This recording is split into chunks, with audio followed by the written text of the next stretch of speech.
Vamos orar? Cuida do teu pequeno mundo. Faz uma nova casa na varanda do velho chão. Deixe o teu irmão perto e ao mesmo tempo livre. Seja curado, não apenas física, emocionalmente, mas espiritualmente. E não apenas espiritualmente, entre aspas, mas também emocionalmente e fisicamente. Seja curado. Faz tua casa, tua nova casa, na varanda do teu velho chão. Diz essa poesia, profecia. E nós te pedimos isso, Senhor. Essa força da tua graça e essa graça da tua força que nos ajude a pegar o monturo, as ruínas, os cacos, os bagaços, o pó de capítulos inteiros da nossa história, ou talvez da nossa história quase toda, e com a tua graça, com a tua ajuda, com a ajuda dos irmãos e irmãs, fazer uma casa nova na varanda de um chão velho. Na verdade, não há de ser uma reforma, Senhor, mas uma transformação, porque a gente foi deformado pelo pecado, e uma reforma não dará conta disso. Mas o Senhor é o Deus que não nos reforma, mas o Senhor é Deus, e Deus que nos transforma, porque nos forma a partir da forma e do modelo e da imagem do teu Filho Jesus. A gente quer se parecer com Ele, papai. Papai do céu, Pai celestial. Queremos ser parecidos com o Senhor e com o nosso irmão mais velho, Jesus. Amém. Antes de comermos do pão e bebermos do cálice, eu os convido a ler comigo o texto do Sermão do Monte. Nós temos feito amizade, eu tenho convidado você a fazer amizade com o Sermão do Monte, né? E a gente começou uma reflexão com esse tema, Deus é digno de confiança, no domingo retrasado. Aí a gente foi para o acampamento e a gente falou sobre a luta contra a ansiedade, né? Quem foi inspirado, foi abençoado, foi convidado a rever a sua vida no que diz respeito à ansiedade nesses dias? Sinalize assim para me dar ânimo. Que bom, que bom. Agora o contexto do texto que o Senhor fala para a gente, como é que a gente lida com a ansiedade, precisa ser considerado. Porque não dá para aprender cálculo sem ter aprendido álgebra. Não dá para aprender álgebra sem aprender aritmética. Não dá para aprender aritmética sem ser alfabetizado, né? Ou até dá, mas vai ser muito difícil. Você vai ter que ter uma alfabetização numérica. Tem aprendizagens e aprendizados que são subsequentes. Não é? Não dá para aprender um outro idioma. Se você é alfabetizado, não dá para aprender um outro idioma se você tem dificuldades muito sérias e graves, ou até dislexia, né, no seu próprio idioma. Não sei se esse é um bom exemplo, mas eu acho que faz sentido, né? Capítulo 5 de Mateus, ele começa aquilo que ele chamou de Sermão do Monte, que na verdade não foi nem um sermão no sentido que a gente tem hoje, né? E nem era um monte. Então está mais para uma palestra do morro. Quem inventou isso foi a gente. Jesus foi lá e subiu no morro e falou. A gente chama isso de Sermão do Monte, né? Vendo as multidões, Jesus subiu ao monte e se assentou. Os seus discípulos aproximaram-se dele e ele começou a ensiná-los, dizendo: Bem-aventurados os pobres em espírito. Felizes são os pobres em espírito, porque deles é o reino dos céus. Bem-aventurados os que choram. Sortudos são os que choram, porque serão consolados. Bem-aventurados os humildes, pois eles receberão a terra por herança. Bem-aventurados os que têm fome e sede de justiça, pois serão satisfeitos. Bem-aventurados os que têm misericórdia, os misericordiosos, pois obterão misericórdia. Bem-aventurados os puros de coração, pois verão a Deus. Bem-aventurados os pacificadores, pois serão chamados filhos de Deus. Bem-aventurados os perseguidos por causa da justiça, porque deles é o reino dos céus. O que Jesus está dizendo aqui é: felizes são os infelizes. Tem mais chance de você experimentar o reino de Deus se você faz parte de uma dessas categorias. Aliás, as pessoas que procuram Jesus de Nazaré não são os autossuficientes, porque o público-alvo de Jesus de Nazaré, em Isaías 61, e ele usa esse texto quando ele começa a pregar, quando ele começa a ensinar as pessoas, resumidamente, nas palavras de Isaías, são 3 tipos de pessoas: gente que chora, gente quebrada, ferrada, estrupiada, né? Gente falida, gente quebrantada, e gente presa, gente oprimida. O Espírito do Senhor está sobre mim, porque o Senhor me ungiu a pregar boas novas aos, number one, quebrantados.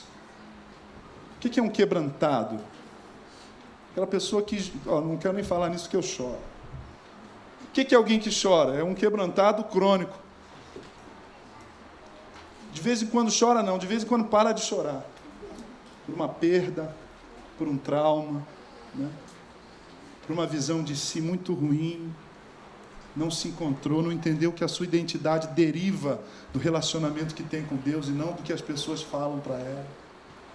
Jesus está preocupado com esse tipo de gente que se sente presa, gente que vem aqui nesse grupo e fala assim: eu admito que eu não consigo vencer isso sozinho. Aí depois dele dizer felizes são os infelizes, ele fala o seguinte: os meninos aqui estão estudando, anotando os pontos principais da palestra do Morro. Não é nada. Ele fala assim: vocês que estão me ouvindo aqui, vocês aqui agora de manhã, são o sal e a luz do mundo. Você já ouviu isso muitas vezes. É uma pena que a gente está tão familiarizado que não permite que esse texto, que essa palavra, né, repercuta no nosso coração. Sal e luz, olha que metáfora. Mas se o sal não servir para nada, se o sal não salgar, não tem como restaurar um sal que não tem sabor. Vocês são a luz do mundo, então vocês têm que brilhar. Gente, por favor, ouçam aqui, por favor. Sabe o que ele está dizendo? Ele está dizendo o seguinte: permita que a sua fé faça sentido. Dê coerência à sua fé. Que a sua fé, que o seu cristianismo tenha coerência, seja congruente. Senão você é só religioso e religião é um saco de lixo. Entenderam? Falei com todas as letras, ponto. Hashtag, falei, pronto. Religião, gente, tem tanta religião. Você acha que Jesus veio fundar uma religião, Lu? Ele quis mudar as pessoas, ele quis nos ensinar como viver. E ele diz assim: não achem que eu vim, verso 17, abolir a lei do Antigo Testamento. Eu não vim jogar fora aquilo, não, eu vim cumprir. Presta atenção. Ele cumpriu toda a lei. Tudo que Deus fala lá no Antigo Testamento, falou por através de Moisés, a lei moral, né? Jesus cumpriu. Não tem nada nesse sermão do monte, nessa palestra do morro, que Jesus não vivesse. Por isso que o ensino de Jesus é diferente do meu. O meu é patético, porque o meu está cheio de boas intenções. Mas o Bernardo de Claraval já dizia que de boas intenções é pavimentada a estrada que nos leva para o inferno. O cara sabia das coisas, né? A estrada que leva você para o inferno é asfaltada, Julinho, de boa intenção. Você vai entender isso. Não, minha força de vontade. Então ele está dizendo o seguinte: se a vida de vocês não fizer sentido, vocês vão atrapalhar as pessoas. Se a minha vida não fizer sentido, eu vou atrapalhar as pessoas. Pois eu digo, se a justiça de vocês, verso 20 do capítulo 5 de Mateus, é o centro, é o coração desse sermão do monte. Se a justiça de vocês, troca a justiça por vida bonita. Santidade está gasta, né? Mas a palavra é santidade. Integridade. Se a integridade de vocês, se a vida de vocês não for mais bonita do que das outras religiões, para com isso. Se aqui tivesse praia, eu ia dizer, vá para a praia, domingo de manhã. Se a justiça de vocês não for superior às dos fariseus e mestres da lei, vocês não vão entrar no reino dos céus. E ele fala sobre o assassinato. Ele diz assim, verso 22. Qualquer que se irar contra o seu irmão está sujeito a julgamento. Melhorou ou piorou? Melhorou ou piora? Porque lá nos 10 mandamentos é não matarás. Alguém aqui já matou alguém? Matar de rir não serve. Não conta. Mas alguém aqui já se irou, já ficou com muita raiva de alguém sem motivo?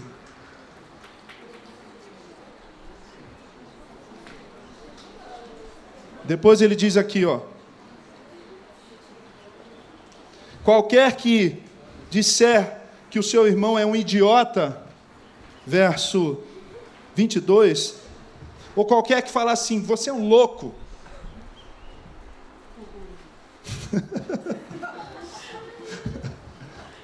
Desculpa, na hora que eu virei para você, você deu um bocejo, que ele trabalha à noite, irmãos. Ele não é louco não, tá? Jesus está dizendo o seguinte assim, a vida que eu quero que vocês vivam começa com o seguinte, vença a ira e vença o desprezo. Para de se irar à toa com as pessoas, não seja dominado pela ira, não despreze as pessoas, não despreza o porteiro do seu prédio, esse paraíba aí, esse baiano aí, semi-analfabeto, toda semana ele coloca minha revista Veja lá no apartamento de cima, já falei que é 201, e ele manda, tinha até um site, Porteiro Zé. Você despreza quem? Nordestino? Carioca? Você despreza quem não tem a tua cultura, quem fala errado, nós vai. Para Jesus, se você faz isso, o que você chama de cristianismo é um lixo igualzinho o lixo de qualquer religião, que não serve para nada. Está se achando importante, você vai na igreja domingo, cheiroso, arrumado. Antigamente era roupa da missa, hoje é roupa do culto. Né? Minha roupa do culto é roupa de qualquer dia. Né? Mas se você despreza o teu irmão... Gente, eu estou falando de uma coisa muito séria que está profundamente arraigado em nós. A ira e o desprezo. Depois ele fala, vocês ouviram, não adulterarás. Alguém aqui? Não vou perguntar porque... Talvez você diga assim, pastor, eu nunca traí minha esposa, pastor. Eu sou crente, pastor. Adultério é pecado. Aí Jesus te dá um tapa na cara, porque ele falou, qualquer que olhar para uma mulher e desejá-la, já cometeu adultério com ela no seu coração. Piorou ou melhorou? Jesus está falando assim, para com essa hipocrisia. Para de posar de santinho, de certinho, se o teu coração está sujo. Para de tirar onda. Como diz a música do Marcelo D2, né? Essa marra que tu leva, maninho, qual é, maninho? Qual é? Para de tirar essa marra aí de santo. Antes do Freud, o apóstolo Paulo falou, e Jesus falou, à medida com que você julga o outro, você vai ser julgado. E o Paulo diz assim, indesculpável é o homem quando julga, porque você que julga, você faz o mesmo. Aí o Freud diz que isso aí é projeção, você projeta no outro aquele problema que você tem, por exemplo, com a sexualidade. Né? Já viu gente que tem o homofóbico clássico, né? Essa blusa aí tá meio boiola, hein? Pô, essa blusa Sabe, essas piadas o tempo todo. Piada com negro, piada com homossexual, piada com nordestino, piada... Isso, gente, revela um coração muito ruim, gente. Por favor, vocês são sal da terra, Jesus está dizendo. Se esse sal não salgar, vai caminhar de manhã, vai fazer maratona. Leva seu filho no Ibira, no Estoril. Chama os teus amigos, faz um churrasco lá e enche a cara. Seja coerente. É isso que ele está dizendo aqui para a gente. E eu não tenho tempo de falar tudo, mas ele fala do divórcio. Está escrito também que se você se divorciar, você tinha que dar uma carta de divórcio. E ele vai descendo, vai subindo o nível. Ele fala dos juramentos. Eu juro que eu falo a verdade. Jesus, para de jurar. Se você diz que vai fazer, faz. Se você não vai fazer, não faz. E se você diz que vai fazer e não faz, vai lá e pede perdão. Isso acontece comigo, acontece contigo. Eu faço, tu fazes, ele faz, nós fazemos, vós fazeis, eles fazem. Esse tipo de coisa. Fala que vai fazer e não faz. Certo? Só que esse sim, não de Jesus é ainda mais profundo. Sabe por quê? Porque quando eu digo sim, eu tenho que estar querendo dizer sim. Quando eu digo não, eu tenho que estar querendo dizer não. Porque quando eu digo sim, querendo dizer não, eu fico com raiva de mim mesmo. Márcio foi lá em casa e me prestou o carro. Pô, Márcio é barbeiro, caramba, que droga, sou um idiota, ele já arranhou meu carro. Por que eu digo sempre sim para o Márcio? Fico com raiva. Porque eu disse sim, mas eu queria dizer não. E quando eu digo não, querendo dizer sim? Poxa, eu podia ter emprestado o carro para o Márcio, tadinho. Pô, mas, poxa vida. Eu fico enchendo o saco da Cinha, a cabeça dela assim. Mas você não concorda comigo que o Márcio é barbeiro assim? Eu falo, pô, não é seu, deixa eu cozinhar aqui. Não, amor, mas peraí. Não, você não disse não, agora já era. Porque quando eu digo não, querendo dizer sim, eu me sinto culpado. Já aconteceu no Farol? Não tem dinheiro. Aí você vai, você lembra que você acabou de sacar R$500 para comprar um negócio para o teu filho. Aí você fala, poxa, não, mas ele vai comprar droga. Aí você começa... Percebe a paranoia dos crentes, da religião? Ao invés de sermos pessoas metanoicas, ou seja, pessoas que repensam a vida, nós somos pessoas paranoicas, que ficam pensando a mesma coisa. Tem muita psicologia aqui antes da psicologia. Jesus está falando de uma vida de dentro para fora. Ele falou do próximo. Vocês acham bonito amar os próximos? Nós amamos os nossos irmãos. Na nossa igreja ninguém passa necessidade. Olha, nós somos amorosos, somos a comunidade do amor. Jesus fala, grande coisa. Amem os seus inimigos e orem por aqueles que vos perseguem. Aí você fala assim, é difícil. Mas para viver essa vida aqui, você tem que ser outro tipo de pessoa. E a gente vai entender isso daqui a pouco. Uma macieira só pode dar maçã. Uma bananeira só pode dar banana, ou no máximo banana maçã. Não é? Uma jaqueira pode dar uva, gente. Sabe por que você não vive isso e eu não vivo? Porque isso aqui é coisa de macieira. E a gente é uma bananeira fuleira, para rimar. A gente é uma bananeira e quer dar maçã. Isso aqui é coisa de carvalho. Um carvalho demora 100 anos para crescer e vive 1000 anos. Sabia disso, Ben? Sabia, filho, que um carvalho, ele demora 100 anos para crescer, mas ele dura 1000 anos. Quantos anos demora para uma bananeira começar a dar banana, irmãos? Hã? Quantos anos, Leandro? Meses. Primeiro vento que dá, vai banana, não é nem madeira aquele troço ali, né? Quando eu era menino, a bananeira é o meu sparring. Lá em casa tinha bananeira, eu ficava lutando com a bananeira. Pá, socava a bananeira. Bananeira era o meu alvo do arco e flecha, da estilingue. Porque é frágil, é um negócio frágil. Para você dar maçã, você tem que ser uma macieira. Para você dar esses frutos aqui, viver esse tipo de vida, você tem que ser uma pessoa como Jesus. E aí Jesus avança. E ele diz assim, quando você der uma ajuda, não conta para ninguém, não. Não coloca lá na tua sala assim, eu contribuo com Médicos Sem Fronteiras, R$1.000. Aí eu vou lá jantar, eu olho assim, pô, o cara contribui. Se o cara dá R$1.000 para o Médicos Sem Fronteiras, imagina na igreja dele. Eu sou um verme. Não, Jesus fala assim, o que uma mão der que a outra não saiba. E ele fala, a oração é a mesma coisa. A prática dessa vida, a sua espiritualidade tem que ser assim, ó.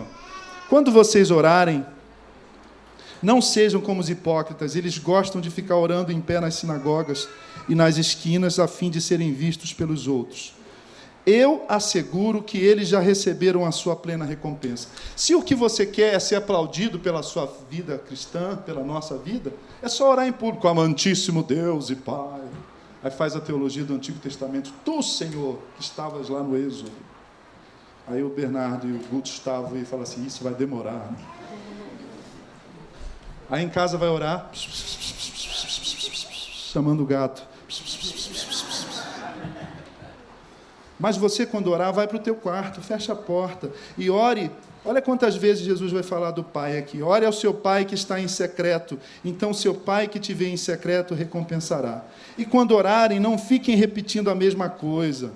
Senhor, nosso Deus, nosso Pai, mais uma vez estou na tua presença pedindo perdão pelos nossos pecados, pensamentos e obras. Grava as tuas orações, você vai ver o quão ridículo é a sua espiritualidade e a minha idem. Você já ouviu a sua voz, assim, gravou a voz? Você fala, minha voz é feia, estranha. Quem já teve essa sensação quando ouviu a sua voz gravada? Já se viu filmado? Júlio, eu não vou ver isso, se filmar. Porque a gente vê os nossos maneirismos, né? As nossas, anota aí, Samuca, idiosincrasias.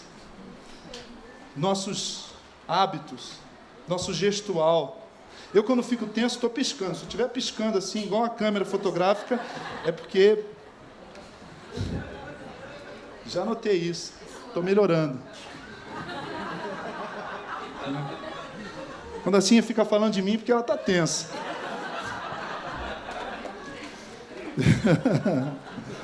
Pô, amor, não me estraga. Estou indo tão bem aqui. Não fica repetindo a mesma coisa. Quem faz isso são os povos na sua religiosidade. Quando vocês orarem, orem assim. Pai nosso que estás nos céus, santificado seja o teu nome. Venha o teu reino, seja feita a tua vontade, assim na terra como no céu. Dá-nos hoje o pão nosso de cada dia. Perdoa as nossas dívidas, assim como perdoamos aos nossos devedores. E não nos deixes cair em tentação, mas livra-nos do mal, porque teu é o reino, o poder e a glória para sempre. Amém. Quer entender essa oração? Essa é a oração de um filho apaixonado pelo pai. É o Leozinho conversando com você. Abba, papai, daddy. Jesus nos ensina a orar assim como uma criança que é apaixonada pelo pai. E aí vai fazer sentido as coisas que ele fala. Como é que é o Deus que Jesus revela no Pai Nosso? É um Deus que está próximo de nós. Não vou ficar citando o Bernardo o tempo todo, mas se eu perguntasse para ele, Bernardo, você pode contar com o papai? O papai está presente na tua vida? O papai está disponível para você? Eu já sei a resposta, né, filho? Mas como assim, pastor? Pai nosso que estás nos céus. Presta atenção, não é céu. Pai nosso que está no céu. Jesus não fala no céu, ele fala nos céus. E aí, se você vai estudar esse texto, esse termo, você vai entender o que Jesus estava dizendo. O que Jesus estava dizendo é que o Pai, ele é transcendente, eterno, todo-poderoso, ele é o Criador do universo, mas ele está perto. Ele não está lá no céu, ele está nos céus, inclusive no céu aqui acima da sua cabeça. Porque se você, por que é plural? Porque onde começa o céu? Começa acima da minha cabeça. Interessante a gente pensar assim. Você pode pensar no céu cósmico para além da órbita da Terra. Você pode pensar no céu para além da Via Láctea. Mas você pode pensar no céu que começa aqui acima de você. Ele está acima de você, mas ele está próximo. Porque ele é teu Abba, ele é teu papai querido. Ele não está distante de você. Eu conversei com uma pessoa que veio de uma das nossas religiões afro-brasileiras, e ela me falou uma coisa que muitos católicos tradicionais também falam. Sabe por que a gente usa o santo, pastor? Sabe por que a gente se dirige às divindades? Porque a gente crê em Deus, sim, mas Deus está muito distante. A gente precisa de uma ajudinha para chegar até Ele. E aí é mais fácil a gente se dirigir a um santo, seja um santo católico ou um santo divindade das religiões afro-brasileiras. Mas o Deus que Jesus revela é um Deus que está próximo da gente. Deus está ao teu alcance. Ele está próximo de você. A segunda coisa que a oração de Jesus, o Pai Nosso, que o título melhor seria a oração do Senhor Jesus, né? É que esse Pai de Jesus é santo. Porque ele diz, santificado seja o teu nome. Ouça isso, que isso é muito interessante. Olha só. Para uma criança pequena, o pai, um pai presente, um pai amoroso, ele é só um adulto ou ele é um grande herói? É claro que ele é um grande herói. Para uma criança de 3, 4, 5, 8, 9, 10 anos, 40, olha que legal, que bacana, Débora. O pai é um gigante. O pai é um profeta, tanto que se eu falo assim, você é um idiota, você não aprende nada, essa profecia vai se cumprir. A não ser que eu interrompa esse fluxo de maldição no sentido de contrário de bênção. Os meninos me pedem a bênção em casa. Boa noite, pai, bênção, pai. Aí eu falo assim, quando eu não estou muito cansado, que o Senhor te faça feliz, que você seja um menino que tenha muitos amigos. Quando eu estou bem cansado, é o tradicional mesmo, Deus te abençoe, meu filho. Né? Um dia eu estava bem animado, assim, e aí eu quase que li a bênção de Jacó para o pessoal. Você vai ser uma árvore frondosa, muitas tamareiras, e eu vou me aposentar debaixo desses galhos. Isso é bênção. É você falar uma coisa boa, um prognóstico bom, um desejo bom. Maldição, você não vai dar certo para nada, você é uma peste. Estou falando, você não tem jeito. Você acha que uma palavra dessa tem peso para uma criança? Mas para o cristão, para o discípulo de Jesus e para Jesus, meu pai é herói, não fala mal do meu pai não, hein? Quando a gente era menino lá no Rio, falava mal da mãe. Podia xingar de tudo, cara. Podia xingar de todos os nomes do alfabeto de palavrão, de imprecação do subúrbio carioca. Mas se xingasse a mãe, aí ia para dentro. Era xingar a mãe e virar o chinelo, né? Porque a mãe morria. Tanto que, qual era o juramento mais severo lá da nossa infância? A gente conversou sobre isso outro dia, né? Cara, você... Debaixo de onde? Não, juro pela mãe mortinha debaixo do trem. Quando a gente queria lá no Rio, quando a gente queria falar uma coisa e dizer que era averbar, ter firma reconhecida, a gente falava assim, cara, eu juro, cara. Rapaz, você pegou minha bola, eu juro, cara, eu juro minha mãe mortinha debaixo do trem. Então, beleza, então você está falando a verdade. Ou então a gente fala, tu jura tua mãe mortinha?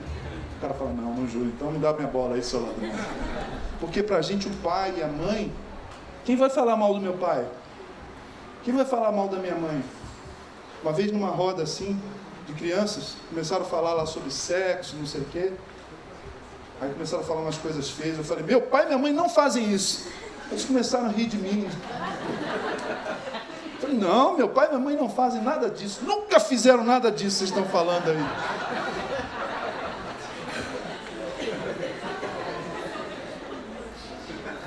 Quem se relaciona com Deus assim vai zelar pelo nome de Deus. Não é simplesmente hipocritamente ou superficialmente, como a gente fala assim, não usa o nome de Deus para palavrão, né? Você vê um filme, como é que os caras xingam? Cristo! Né? My God! Isso também não é legal, é péssimo. Né? Sangue de Jesus tem poder, moleque! Você vai falar isso para uma criança? Mas na nossa crentolândia eu conheço gente que tem essa prática de usar o nome de Deus para expressar ira e raiva para uma criança. Não é legal, né, Lucas? Tu acha isso maneiro? Eu acho que não.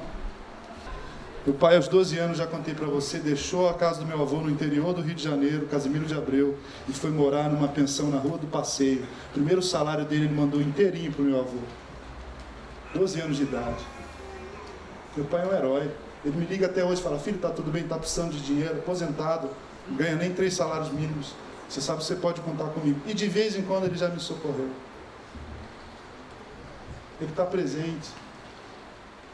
Pastor, mas meu pai foi uma traça, foi uma peste. Meu pai batia na minha mãe. Então ouça uma coisa aqui muito importante. Não deixa seu pai terreno, humano, definir quem é Deus. Deixa Deus definir o que é ser pai. Porque Deus já era pai antes da fundação do mundo. A paternidade de Deus é anterior à criação do universo. Deus já era pai. Ele já era pai. Jesus fala: Pai, glorifica-me com a glória que eu tinha contigo antes da fundação do mundo. Aquele relacionamento gostoso que a gente tinha. E esse pai, ele é rei, ele governa, ele é poderoso. Será que a nossa imaginação ela pode se saturar disso? Aí a gente entende o que ele fala sobre ansiedade. Tendo um pai assim, quem vai perder o sono como uma prática corrente? Quem vai se desesperar porque está desempregado, como quem não tem para quem recorrer? Tendo um pai assim, a vida muda, ou não muda? O problema é que a gente não olha para Deus assim. Esse é o Deus que cuida de nós, porque o pão de cada dia Ele nos dá. O Bernardo gosta de cereal. Todas as crianças gostam de algum tipo de cereal, né? Filho, me permita citar aqui, tá? Eu só vou falar as coisas boas, que são quase tudo, né? Ele nunca me pede assim: pai, me dá o cereal da sexta da semana que vem. Pai, tem cereal aí para sexta-feira da semana que vem? E hoje é segunda-feira. Não, ele vai falar: pai, pega cereal para mim. Você comprou, me dá cereal, pai. O Pablo nunca diz assim: pai, prepara meu leite de domingo que vem. Ele fala: me dá meu leite agora, pai, para eu dormir. Quem olha para Deus assim sabe que Ele cuida de você diariamente. E por fim, o Deus de Jesus, o Pai de Jesus, o Deus e Pai de nosso Senhor Jesus, é um Pai que perdoa a gente. Não sei, Barbosa, a gente gira aí pela mesma faixa etária, 20 e poucos anos, não é? Mas não sei você, na minha infância, o bicho pegava com meu pai, cara, não era com a minha mãe. Ouça aí. Quem sabe do que eu estou falando? Minha mãe falava 20 vezes a mesma coisa, meu pai olhava, já congelava, tu travava, dava tela azul, assim. Erro. Né? Agora, a nossa geração aqui, quem tem mais de 40 anos, é uma geração diferente, porque eu faço parte de uma geração, uma das últimas gerações que tinha temor pelo pai, pelos pais, certo? Porque a geração de hoje, ao invés de você ter temor pelo pai, você tem medo dos filhos. Entenderam ou não? Quantas vezes a gente olha assim e fala: meu Deus, será que eu estou fazendo a coisa certa? Será que não estou exagerando? Será que não vou perder meu filho? Não é verdade? A gente tem um relacionamento diferente com os nossos filhos que vai para um outro extremo. Isso tudo está numa meditação que a gente pode fazer na oração do Pai Nosso. O nosso Pai, Ele é um Pai próximo, santo, Ele é grande, Ele reina, Ele cuida da gente, mas Ele perdoa os nossos pecados. Deus está perto de nós, está disposto a perdoar os nossos pecados. É com essa atitude, irmãos, que eu quero convidá-los a se aproximar da mesa do Senhor.